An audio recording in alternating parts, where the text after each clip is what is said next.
It's hard to think of an industry that yields more influence than that of big oil. In fact, Bush's former speechwriter just came out and admitted that oil was a major motivating factor for the invasion of Iraq. I know, hardly a shocker there. But while oil may be an influential feature of U.S. foreign policy, the fossil fuel industry also enormously impacts domestic policy and the media narrative.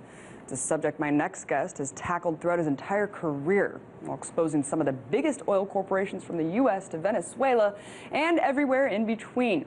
He's a close friend of late Venezuelan President Hugo Chavez, an investigative journalist and author of many books, including the last one, Billionaires and Ballot Bandits, How to Steal an Election in 9 Easy Steps. Greg Palast, thanks so much for joining me. Glad to be here, Abby. So you spent a lot of time with Hugo Chavez. When he died, he was vilified by the U.S. government and the media alike. But as you've pointed out, this wasn't always the case. So what was the turning point for when he evolved into U.S. public enemy number one? Well, shock, it's the oil. Chavez back in 2000 to 2001 decided that he wasn't going to give it away anymore. Oil had been selling for about $15 a barrel. When it went up, he said, you're going to have to pay for it.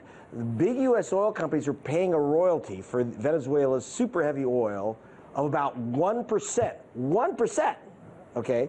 And for the regular oil, the heavy oil, was 16%. So the oil companies are keeping 84%, and Chavez said, you're going to have to pay 30%. You can only keep 70% of our oil, which is now $100 a barrel, right? You can only keep $70 a barrel. You got to split off a bit to the people of Venezuela. And of course, that made him enemy number one, not to Americans, but to America's landlords, the oil companies. And, you know, as we know already about the economic hitman's role and the jackals and how kind of the world is structured in that sense and the corporatocracy in which we live, I mean, Chavez once asked you why the U.S. elite wanted him dead, why they wanted to kill him. Did he believe that the U.S. was trying to actively assassinate him for a while? Actually, they did, and I was a BBC reporter, I am a BBC reporter, covering Chavez, and we had a lot of inside information on the various assassination attempts. And the U.S. Obviously supported the coup d'etat. The president of Venezuela, Chavez, who was elected, was kidnapped by the Chamber of Commerce chief, a guy named Carmona. Talk about a corporate takeover, a violent corporate takeover, and he was released. But the U.S. ambassador came down and had his photo taken with the guys who had kidnapped the president of Venezuela. So you can imagine how that played in Venezuela. Yeah, so the U.S. was continually trying to kill him. And in fact, Chavez sent to my office in New York his vice president, Nicolas Maduro, who is now running to take Chavez's place as president, he's acting president, to go over the evidence that they had and share with me and the BBC team the evidence we had about endless attempts to get rid of Chavez. They thought a bullet would reduce their taxes. That's one way to take a tax cut. And of course, in the wake of his death, Greg, we're seeing think tanks going crazy. I mean, just recently, the American Enterprise Institute drafted a post-Chavez checklist for American policymakers recommending the U.S. to move quickly to reorganize the country. I mean, in your perspective, what are U.S. interests doing to seize upon Venezuela in the wake of his death? Well, think of it this way. You had Pat Robertson, the televangelist, who is, I know him, and he said, you know, I'm a businessman. He's deeply involved in Venezuelan investments. He's a billionaire. And he said, you know, Hugo Chavez thinks they're trying to assassinate him, and I think we should just go ahead and do it. You just send out a team of commandos, cheaper than a $200 billion war. Because as far as Pat Robertson and his buck buddies, the Koch brothers, Exxon, Chevron, etc., the Venezuelans are sitting on their oil. It's not Venezuela's oil, and that's the ultimate concern. Is that Venezuela now has 5 times the reserve of Saudi Arabia. If you look at the U.S. Energy Department, tags Venezuela as the largest oil state on the planet, and of course, what are the Venezuelans doing on our oil? Yeah, I like the connection that you made between the Koch brothers, Venezuela, and the Keystone Pipeline, of course. But Greg, people defended the Koch brothers to me. They said that they're great free market capitalists who are pushing for causes that are for civil liberties, that are against the drug war. Can you break down why it's so dangerous to have two billionaires influencing and shaping so much of the future of this country? Well, because we'll choke to death and we'll drown. That is, the Koch brothers are the impetus behind the XL pipeline. It's true that they are correctly denied that they have no direct ownership of the pipeline or its oil. But why is the oil going all the way from Canada, all the way down to Houston? Why are we taking oil from Canada to Houston? After all, Texas has some oil. The answer is that the Koch brothers refinery is at the end of the XL pipeline, the Flint Hills refinery. That's where most of the oil will end up.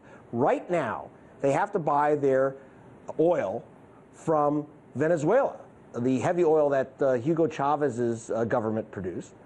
And Chavez wouldn't give it away. The Venezuelan oil costs about $101 a barrel. It's $33 a barrel cheaper to bring in that glop, that melted liquid, filthy crud asphalt that would come down from melting the Canadian tar sands through the XL pipeline. The only reason America is facing a 2,000-mile toxic slash across its belly is so that the Koch brothers can save $33 a barrel, and it adds up. It's about $2 billion plus a year for them to have the XL pipeline bring in the crud from Canada rather than the much, much less polluting oil from Venezuela. Venezuelan oil has about 1/5 of the sulfur of the Canadian tar sands. So we would be burning up this planet. In fact, if all that tar sands oil comes down to the Koch refinery, they'll save $2 billion a year. But the planet temperature, the entire planet's temperature will rise by about 1 degree Fahrenheit. And if you're a scientist, it's not just 1 degree like you put on some suntan oil. One degree Fahrenheit for the average temperature of the planet means absolute devastation and drowning for hundreds of thousands. But the Koch brothers are going to save money, Greg. That's most important here. You know, the Keystone Pipeline is really going to be a hideous scar across this country, and I really hope that we can stop it. I mean, it looks like Obama's going to go ahead and sign off on that. But I wanted to shift focus, since we have a couple minutes left, to what's going on in Myanmar. On Twitter, Yes. you posted an article about the country being a, quote, promised land for oil and gas giants. How is this playing a role into the sectarian violence? Does it at all? And it seems, really quickly, it seems that we also go into countries for humanitarian reasons when we're interested in their natural resources. Do you think that we're going to be seeing more about this country now that oil interests are vying for a piece of the pie? Well, it's amazing how much more sympathy the U.S. State Department has for a nation when they're sitting on a bunch of oil, okay, unless they don't give it up. So the whole point of cutting a deal with after all, it's still under the control of a military junta, decides whether they have a Nobel Peace Prize winner there allowed in the government or not. The problem we have right now is that that there's a Muslim minority on the border, and you're not going to be able to pull out the oil unless you kind of move them. And so there's basically new ethnic cleansing going on, and we have not had the United States government, which was so concerned about human rights in Burma, Myanmar. Suddenly, why don't we have a concern about the people that are being pushed off their lands?